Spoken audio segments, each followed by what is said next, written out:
We've hit the hump day of the week, y'all. It's Wednesday, but we're all here at Bearcats Daily to talk a little bit about UC baseball and some football today as well. We're going to get into a little bit of both moving forward here for today, but hopefully we can power through this and get through to the weekend because I don't know about anybody else.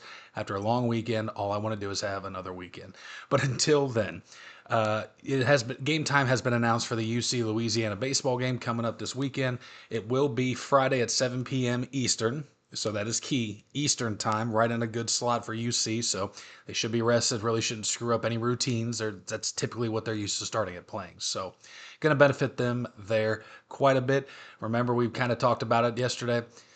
They are going to have to pitch. They're going to have to play defense. If they do that, we shouldn't have any issues for this game. I'm just as confident now as I was when we talked about it yesterday. UC should win this game hand over fist. It's on them. If they lose, it's because they didn't play their standard ball, and we shouldn't have any issues coming from our offense at least. And even better is we're going to have our ace on the mound. Now, aces are going to face each other a lot in this tournament because you want to win now. This isn't a 7-game series. This right now you got to win 3 in a row ideally, as we've discussed. So you're going to have Nathan Taylor for UC, the all-time strikeouts leader, going on the mound. 6-3 record, 3.86 ERA. And then you'll have Andrew Herman. I believe, if hopefully I'm pronouncing that right. There's a couple extra R's and N's in there, but he's got a 7-5 record, 4.43 ERA, and he leads the country in complete games.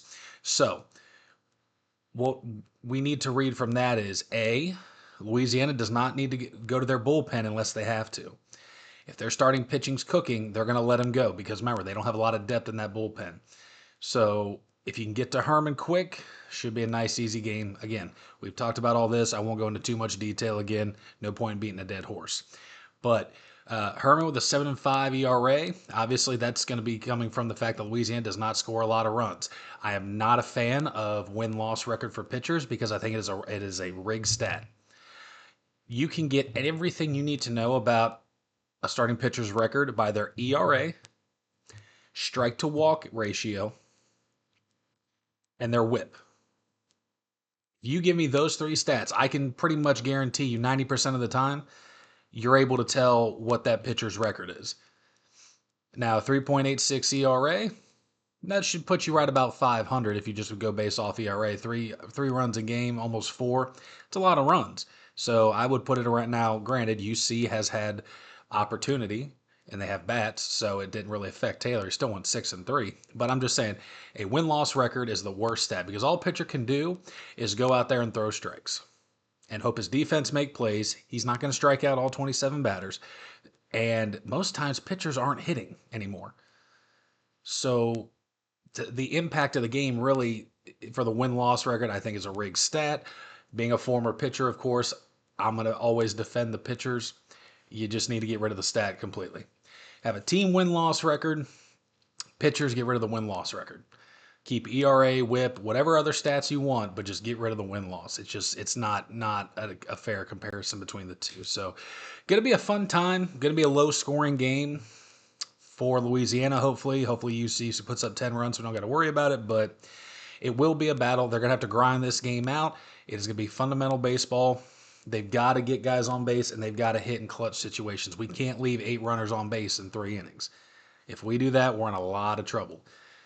They're going to bunt. They're going to steal. They're going to play small ball. They're going to grind out games and hopefully, try to win like 3-1 for Louisiana, which, of course, there's no reason UC should ever be in that situation. We should be putting up 5 runs a game with the way our batting's been. So be exciting. We're going to be looking forward to that all week.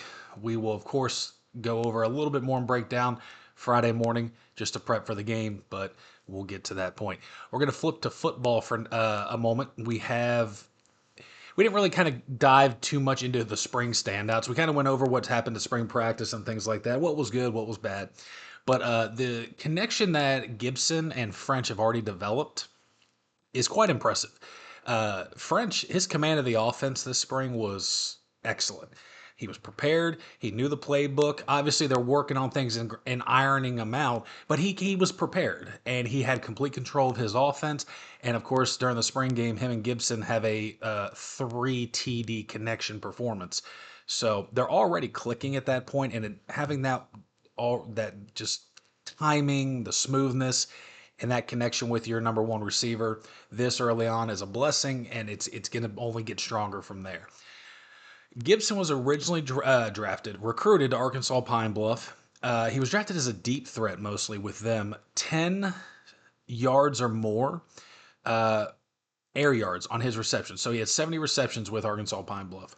32 of them were 10 yards or more in the air. So not only is he a big body at 6'2", but he's got speed. So he's going to high point footballs downfield. Probably going to win a lot of jump balls at that point, especially if he's getting into a matchup with a safety, being the deep threat with his size. They may double him, but I'm thinking, that he gives me Calvin Johnson vibes and the way he's able to go up for footballs. I'm not saying he's as good. I'm just saying there's a lot of comparison there between the two. You'll see him really get up after footballs. He's got strong hands. It's going to be an awesome connection for them if they can continue to build on that foundation that they started in the spring game. So that'll be something to watch when we get back into fall. They're starting to get into summer workouts here coming up, and they're going to be working on that. They'll come in. No coaches can be in these workouts at this point, so it is player-led. So hopefully we have all these seniors and veterans coming in and actually, wanting to keep going, obviously, get in shape, and work from there. So we will keep our eyes on that connection moving forward. And then, of course, to kind of round out the show, as always, we got a viewer question that we're going to go ahead and answer for today. Now, this comes from TDill22. Appreciate you submitting a question for us. And it's pitching versus offense. He says, we know UC has the bats and the offensive prowess to win any game, but is there enough pitching depth to complete a run into the NCAA tournament? Well, the short answer would be yes. I do think they have the pitching, but we'll dive into it a little bit. So, of course, you have Nate Taylor, 112 Ks this season. He's got the 6-3 record, 3.86 ERA, as I have said earlier during this show. But he's keeping hitters to a sub 220 batting average. Sub 220. Basically, 1 out of every 5 hitters might get a hit. That's 2 innings worth. If you can only allow 1 base runner every 2 innings, obviously you don't want to add any. But if law of averages is saying there's 1 base runner and there's 1 hit in every 2 innings, that's winning baseball right there. No complaints at all from a college pitcher on that. So we got the starter down. I also like Logan Knight. He's one of our other starters. He's a 6'6", 220 pitcher. He's got a 4.95 ERA, a 4-4 record, and 57 strikeouts. If you are a Cincinnati Reds fan, you remember a gentleman by the name of Logan Ondrusek. Big, tall pitcher. I believe he was a lefty.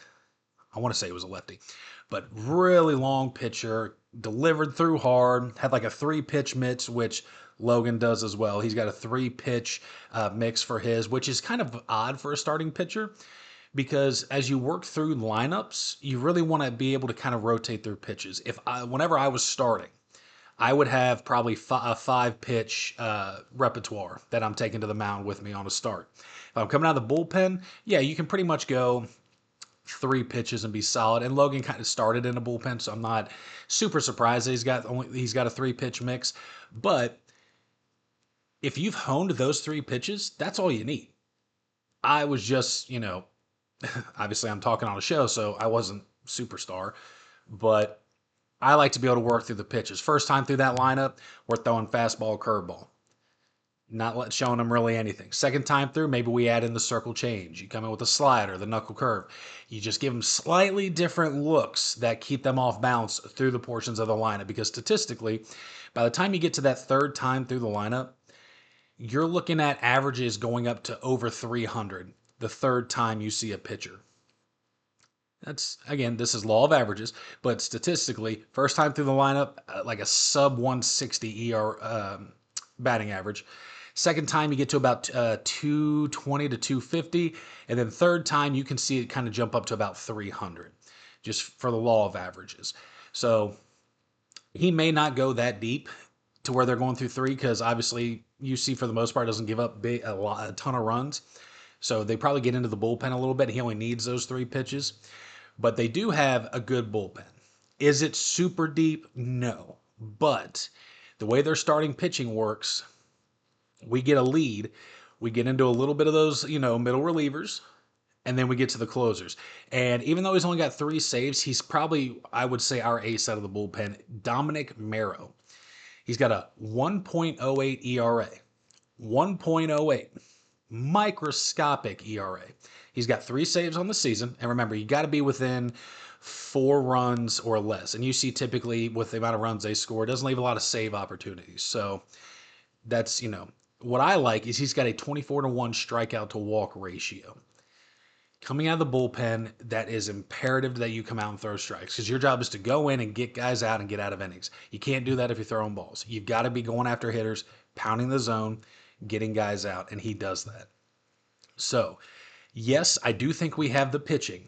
Do I think we will win solely on pitching if our bats are kept in check? I don't know. I would honestly have to say no, just because we've seen that when we don't score runs, and by that I mean more than 2, it's tough to win in college. They got metal bats. There's a lot of power. They're still, honing their game a little bit. I don't think we can win it on pitching alone, but in a complementary baseball of bats and pitching, yes, I do think we have enough talent in our pitching roster to get us into a deep run into this tournament. And I don't know about the rest of you, but I want to see the guys play in the College World Series.